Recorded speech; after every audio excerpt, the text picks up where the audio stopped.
Wabarakatuh. Di sini kelompok kami akan menjelaskan tentang materi e-commerce dari S1 Akuntansi Malam semester 2, mata kuliah Hukum Bisnis, dosen yang diampu oleh Ibu Endah. Oke, stay tune. Oke, perkenalkan nama saya Lydia Natalia dari S1 Akuntansi Malam. Kali ini kelompok kami akan membahas materi tentang e-commerce. Seperti yang kita tahu bahwa kita telah hidup dalam zaman globalisasi, yang dimana penggunaan internet sangat penting dalam menunjang keberhasilan kita dalam dunia ini. Salah satu yang paling berdampak adalah sektor bisnis.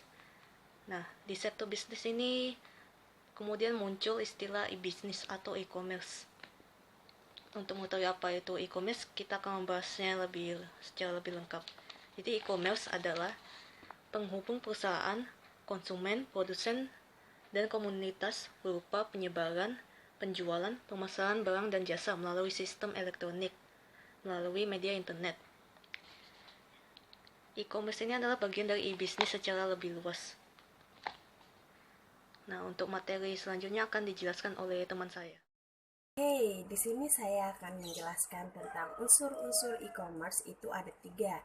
Yang pertama, terjadinya transaksi antara 2 orang, pihak atau lebih. Kedua, transaksi tersebut melalui media elektronik.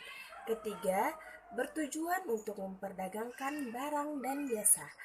Dan di sini ada pihak-pihak e-commerce. Pihak-pihak e-commerce itu ada 3. Yang pertama, penyedia jasa internet atau yang sering disebut dengan Internet Service Provider atau ISP.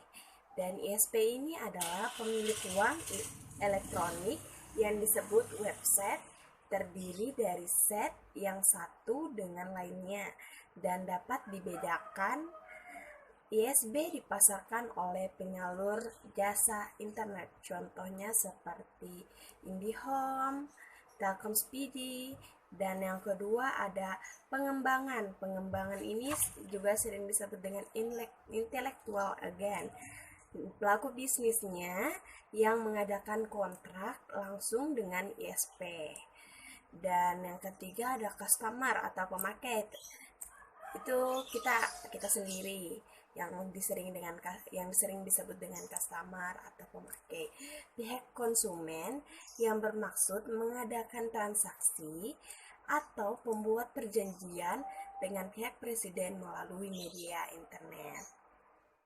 Nama saya Dina Sapitri, saya akan menjelaskan ruang lingkup e-commerce.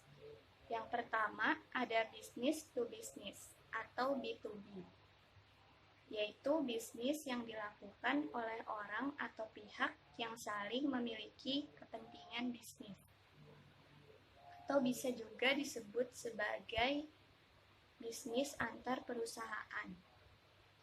Yang kedua, business to consumer atau B2C, yaitu transaksi e-commerce yang dilakukan antar pedagang dengan konsumen secara langsung untuk memenuhi kebutuhan tertentu. Yang ketiga, consumer to consumer atau C2C, yaitu transaksi bisnis secara elektronik yang dilakukan antar konsumen untuk saling memenuhi kebutuhan masing-masing. Baiklah, nama saya Renang Rani. Di sini saya akan menjelaskan tentang kelebihan dan kekurangan dari e-commerce. Kelebihannya di sini ada beberapa poin. Satu itu revenue stream, aliran pendapatan baru yang mungkin lebih menjanjikan yang tidak bisa ditemui di sistem transaksi tradisional. Yang kedua itu melebarkan jangkauan. Yang ketiga, meningkatkan customer loyalty. Yang keempat, meningkatkan supplier management. Yang kelima, memperpendek waktu produksi. Kekurangannya di sini ada 6 poin. 1. Pencurian informasi rahasia yang berharga. Nah, gangguan yang timbul di sini bisa menyikap semua informasi rahasia tersebut kepada pihak-pihak yang tidak berhak dan dapat mengakibatkan kerugian yang besar kepada si korban.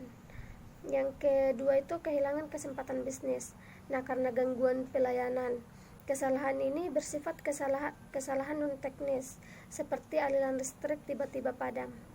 Yang ketiga itu gangguan akses sumber oleh pihak yang tidak berhak. Nah, misalnya seorang hacker yang berhasil membobol sistem perbankan. Setelah itu dia memindahkan jumlah rekening orang lain ke rekening sendirinya. Yang keempat itu kehilangan kepercayaan dari konsumen.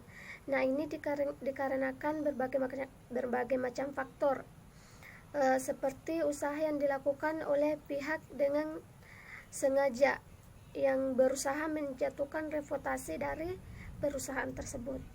Yang kelima itu kerugian yang tidak terduga.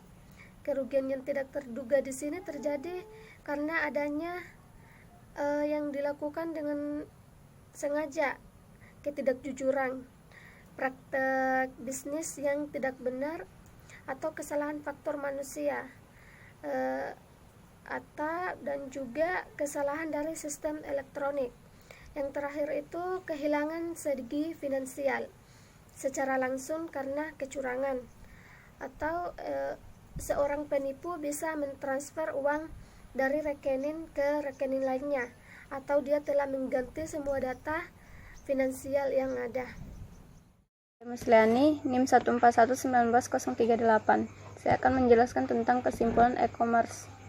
Di sini sangat diperlukan karena memudahkan orang banyak dengan menggunakan ponsel cerdas dalam pelayanan penjualan barang dan jasa serta kebutuhan sehari-hari. Dan salah satunya juga kita terhindar dari oknum penipuan dalam bertransaksi. Sekian penjelasan materi e-commerce dari kelompok kami. Wassalamualaikum warahmatullahi wabarakatuh. Terima kasih.